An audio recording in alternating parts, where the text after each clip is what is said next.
apa perkembangan terkait PG ini apa sendiri yang apa? disampaikan? Ya, Assalamualaikum warahmatullahi wabarakatuh. Salam sejahtera, shalom, om swastiastu, salam kebajikan, nama budaya. Selamat sore rekan-rekan wartawan sekalian. Terkait dengan perkembangannya Peggy Setiawan, kebetulan saya bersama rekan saya Insan Nasarudin, kami berdua hadir di sini.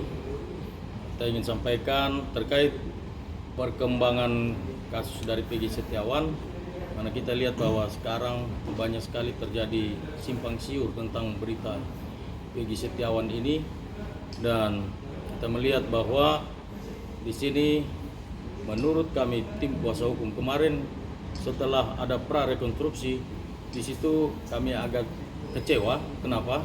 Karena ketika prarekonstruksi dari tim kuasa hukum tidak diberitahu oleh pihak kepolisian. Harusnya itu tim kuasa hukum dari Peggy Setiawan harus diberitahu bersama keluarga, karena di sini Peggy Setiawan sangat dirugikan. Jadi harusnya kita diberitahu. Yang kedua, ketika prarekonstruksi itu saksi-saksi itu tidak keluar dari mobil. Mereka nggak keluarkan dia dari mobil, harusnya dibiarin aja dia keluar dari mobil, diberikan kesempatan bagi wartawan juga bisa meliput sehingga ada transparansi bagi bangsa Indonesia ini, karena kan sampai saat ini masyarakat Indonesia sangat mengharapkan agar ada kejelasan dari kasus ini. Terkait dengan polisi mengatakan bahwa 2 DPO fiktif, nah ini juga kami rasa terlalu prematur. Jadi saya kira itu informasi yang ingin kita sampaikan. Bang, tapi ini Peggy Setiawan yang sekarang ditangkap ini tuh Peggy Setiawan alias Peron, apa memang Peggy Setiawan namanya doang sih Bang? Oh, soal Peggy Setiawan ini diduga bahwa ini menduga, masih dugaan ya. Dugaan polisi bahwa Peggy ini adalah pelaku yang sebenarnya. Padahal pada saat kejadian Peggy Setiawan ini tidak ada di TKP, tapi dia ada di Bandung. Jadi sangat simpang siur sekali, dan waktu ibunya Peggy juga telepon saya itu nangis-nangis mengatakan bahwa anak saya tidak bersalah. Bang, tolong dibantu karena anak saya tidak bersalah. Kasihan kami, hanya masyarakat kecil. Bapaknya Peggy kuli bangunan, saya juga hanya seorang pembantu. Masa anak saya mau melakukan tindakan yang seperti itu? Jadi saya rasa bahwa tolong pihak kepolisian selidiki, cari bukti lagi terkait yang masih buron, sehingga bisa ada kejelasan baik bagi keluarga Peggy sendiri maupun bagi masyarakat Indonesia. Tapi hal apa sih yang menguatkan abang dan ini untuk membuktikan bahwa dia bukan tersangka ini dari pihak kepolisian? Iya, terima kasih. Mungkin saya lanjutkan kawan-kawan ya. Bahwa begini, apa yang menjadi bukti kuasa hukum bahwa Peggy itu adalah error in persona, artinya kami menduga bahwa Polda Jawa Barat di sini itu keliru melakukan penangkapan terhadap seseorang. Dugaannya apa? Kami juga mengajukan saksi-saksi. Kami memiliki saksi-saksi yang notabene-nya ketika peristiwa Peggy Setiawan itu berada di Bandung. Bahkan di tanggal kejadian ada bukti juga kok yang menegaskan bahwa Peggy Setiawan menerima upah dari hasil pekerjaannya. Jadi ironis sekali. Maksud kami di sini hadir sebagai kuasa hukumnya Peggy semata-mata ingin kita melihat bahwa penegakan hukum yang secara utuh. Jangan kita mengulang lagi peristiwa Sengkon dan Karta yang terjadi tahun 1977 gitu loh. Jangan sampai ada peradilan sesat. Makanya kehadiran kami sebagai kuasa hukum dalam selaku kuasa hukum si Peggy Setiawan semata-mata untuk menunjukkan kepada aparat penegak hukum, ayo kita bersama-sama, ayo kita ungkap siapa sih pelakunya sebenarnya. Karena DPO yang disampaikan oleh pihak kepolisian dan dalam hal ini adalah klien kami adalah dua hal yang berbeda.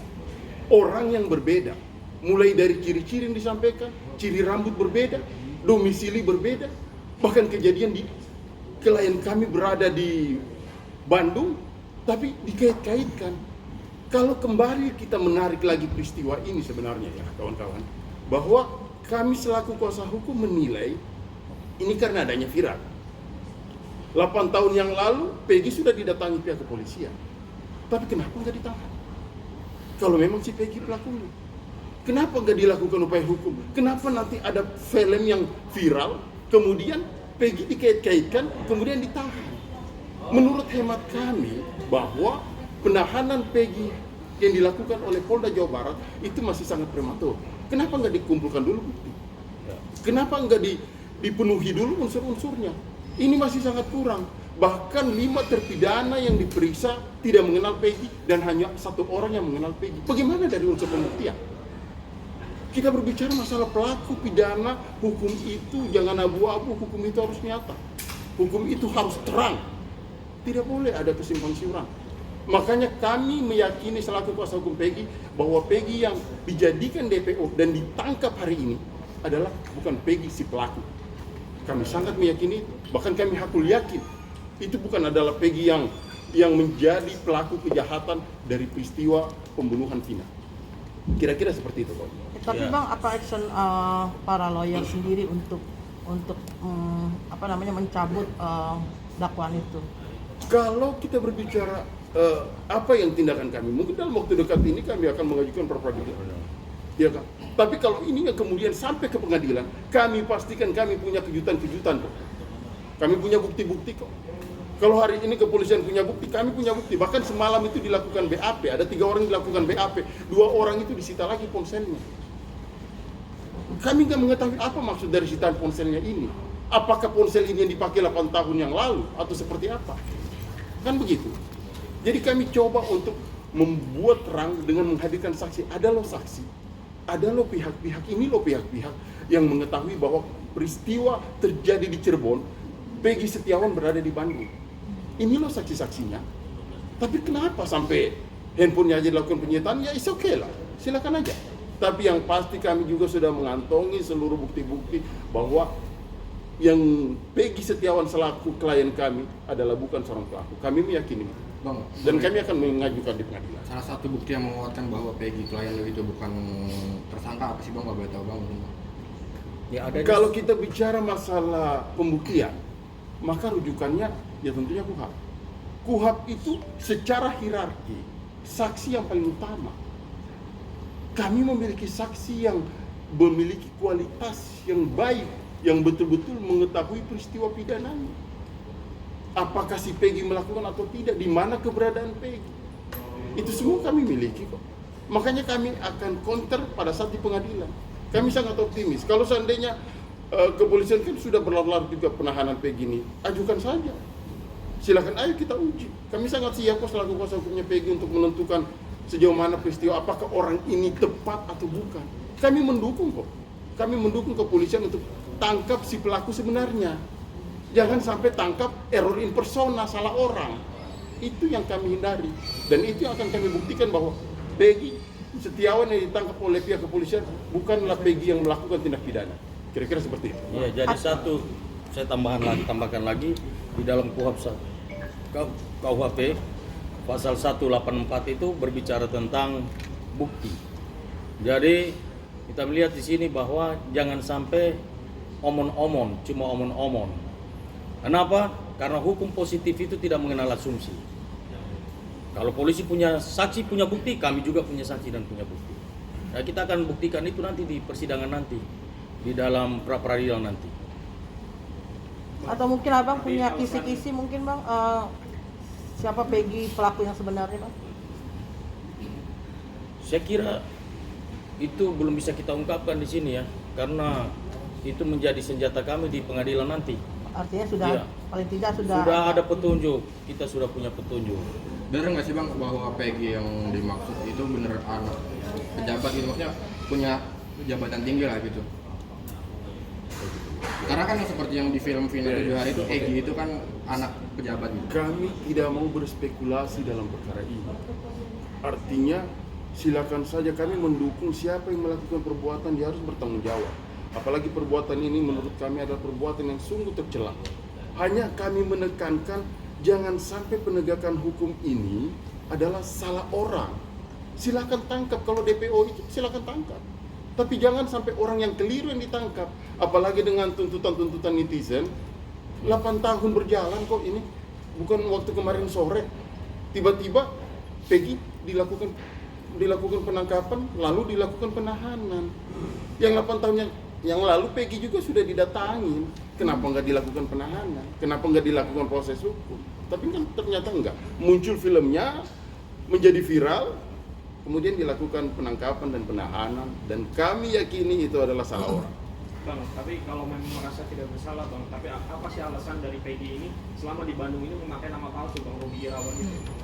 Sebutan-sebutan nama palsu itu kan bukan Peggy yang menyematkan.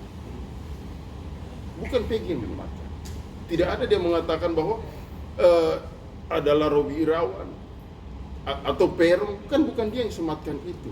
Dan ini yang lagi kami gali, informasi dari siapa yang menyematkan nama Peron kepada Peggy Setiawan atau nama-nama yang lain kepada Peggy Setiawan, kan kira-kira seperti itu kawan-kawan. Artinya bukan dari Peggy sendiri. Iya dong, bukan dari dia dong. Peggy sendiri tidak diakui sebagai Iya. anak oleh ayahnya. Nah itu kenapa Bang? Kalau Maksudnya? merasa kan Peggy di Bandung itu sama Iya. ayahnya itu tidak diakui sebagai anak tapi keponakan Bang. Itu persoalan intern, persoalan intern. Persoalan internal Persoalan intern. kita nggak bisa buka sekarang. Ya. Nanti itu di persidangan tadi saya sudah sampaikan. Hanya yang pasti bahwa kami tim penasihat hukum Peggy Setiawan sangat siap untuk menguji kebenaran ini di persidangan, bukan dalam menguji kebenaran apakah dia melakukan perbuatan atau tidak, tapi kami menegaskan bahwa perbuatan yang dituduhkan kepada si Peggy Setiawan selaku klien kami adalah bukan pelakunya. Kira-kira seperti itu. Kemudian perlu kami tegaskan kepada rekan-rekan bahwa ini bicara hukum pidana, pembunuhan, keduanya ancamannya tidak main-main. Di dalam asas hukum pidana ada namanya asas bukti harus lebih terang daripada cahaya. Jadi terkait yang disampaikan tadi mengenai apakah orang tuanya mengaku dia sebagai ponakannya atau apakah dia berganti nama, itu harus diuji.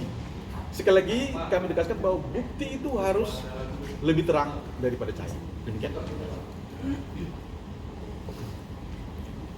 Kondisi Peggy sendiri sekarang gimana? Ya, Kondisi Peggy sendiri. kondisi Peggy ya sampai saat ini dia masih merasa tertekan. Terakhir informasi yang saya terima, Peggy sangat tertekan. Bahkan yang saya dengar dia juga tiap malam nangis terus karena ada